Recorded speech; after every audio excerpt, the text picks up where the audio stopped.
I've been keeping something quiet before we even left from Bali. We have already planned our next Nomad trip. So we have less than a week to go and it's definitely time to get packing, and I'm gonna need some very different stuff this time around than I did in Bali. Keep watching this video to find out where's next on our digital nomad journey. So this trip is truly a winter trip. We're going to a cold, potentially snowy place in the middle of January, which is the exact opposite of Bali, I'm aware. Also, I'm from South Wales, relatively close to the coast, so we rarely get snow, which means this is something really new for me too. First off, I decided before we even left for Bali that this was going to be a test.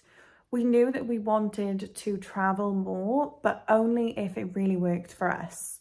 And Bali seemed like a really good place to test this because so many people there are working online. It was a place I'd always wanted to go, so I would be more motivated to make sure that I make it work. And most importantly, it had an end date. We were only ever going to go to Bali for 3 months. So knowing that we were coming home meant that even if some of the stuff that we had questions and worries about went wrong, then we knew it was coming to a close. Some of the main things that I was concerned about was how could we balance work and life? Like, would we be able to enjoy travel and still get work done? What would working in a different time zone be like? What would our clients respond to us being away be like? All of the typical things that anyone who's thinking about being location independent really considers. And I have to say, I think it worked out okay. There were a few times where I felt behind, so to speak, which was quite funny because we were literally ahead in terms of our time zone. But I was much more balanced between work and life than I am here in the UK. Here I can kind of accidentally work my day away and realize I've been on the computer for 12 hours.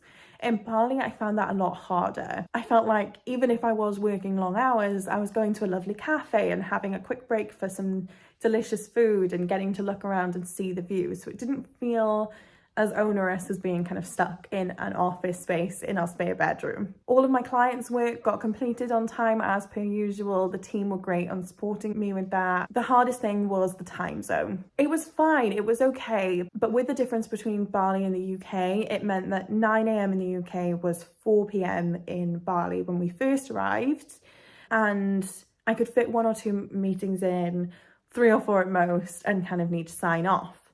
But when the clocks changed in the UK, they didn't in Bali. So it ended up having an extra hour difference, which doesn't sound like much, but actually made quite a significant impact.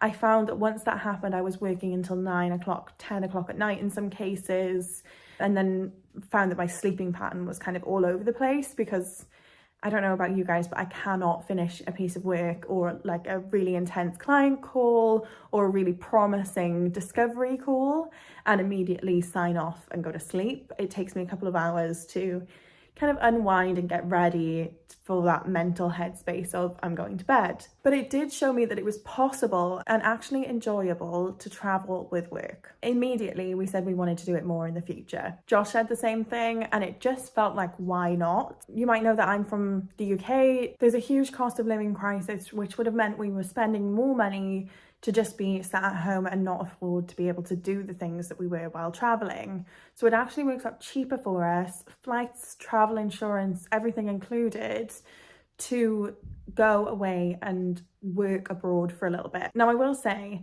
I loved the heat in Bali. I loved getting the sunshine and the warm, but Josh struggled. So he made me promise that our next stop would be somewhere cold. And I also wanted our next stop to be in Europe. So if we needed to, we had some flexibility of being able to move around and explore and see different countries. Can you guess where this is going? There is one particular zone in Europe that is known as being a digital nomad hub, especially in the summer months. There's even a nomad festival that happens here, but it's a ski resort come winter. This sounded perfect. So our next destination is to a small ski town in Bulgaria called Bansko. It's known for these incredible co-working spaces it has in the Nomad community, but it's also known as a really cool kind of cheap ski resort. Now, I've never been skiing and I would love to go.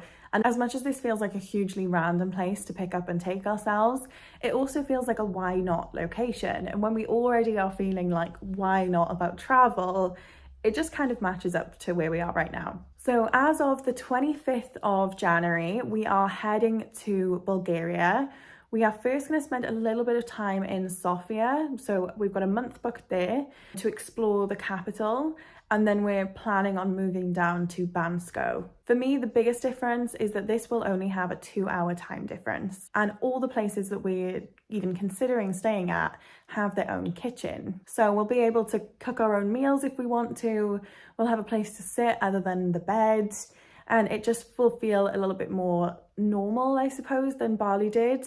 And by the end of the 3 months, I slightly started to resent going out to eat at the wonderful cafes and restaurants.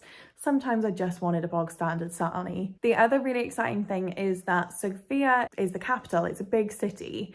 So we'll get to explore that, while Bansko is a really quiet village, especially outside of peak skiing season. So there's a bit of balance there between the busy and the quiet, which if you've seen our vlogs, you can see that we are a little bit hit and miss with that. Like Canggu in Bali was far too intense for us. The traffic was nuts and we didn't love it as much as some of the other locations. But we adored the hustle and bustle of Singapore. So some busy and some quiet is exactly what we're after. And having a city with a metro so we can walk around and explore is just going to make it a little bit easier. We currently have an open ticket for anyone who's wondering kind of how long are we going to be in Bulgaria. The answer is we don't know. If we like Bulgaria, we can stay there for up to 3 months with the current visa situation. And if we don't, we can disappear quite quickly. Especially because this is Europe, it becomes really easy to go to a different destination that isn't just coming home. But I want to hear your thoughts as we are kind of leading up. We're literally about to be leaving. We're packing the final things. Have you been to Bulgaria? Do you have any insight for us on what we should expect with the culture, the experience of living there, even what places we should go to in the city? And for any other budding nomads who have their travel plans set for 2023, I want to hear where you're going this year. Maybe it'll give us a couple of ideas.